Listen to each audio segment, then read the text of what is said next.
ఉగాది పచ్చడి ప్రసాదం తిన్నప్పుడు చదివే శ్లోకం.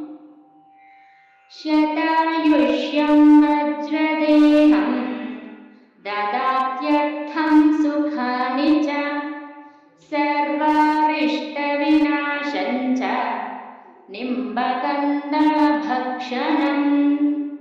అనగా ఏంటంటే, వేప పువ్వులతో చేసిన పచ్చడిని తినడం వల్ల వజ్రం లాంటి శరీరం లభిస్తుంది, సర్వ అనారోగ్యాలు తొలగిపోతాయి, సుఖము సంపద లభిస్తాయి, మరియు నూరేళ్లు సుఖంగా జీవిస్తాము.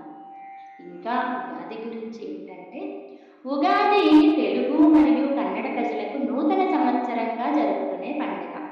చైత్ర శుక్ల పక్ష పాడ్యమి రోజున బ్రహ్మదేవుడు సృష్టిని ప్రారంభించాడని నమ్ముతారు.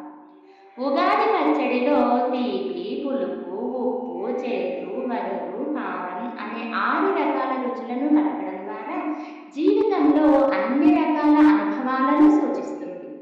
ఉగాది రోజున కొత్త పనులు ప్రారంభించడం, ఇంటిని శుభ్రపరచుకోవడం, మామిడి తోరణాలు కట్టడం, కొత్త బట్టలు ధరించడం వంటివి చేస్తారు.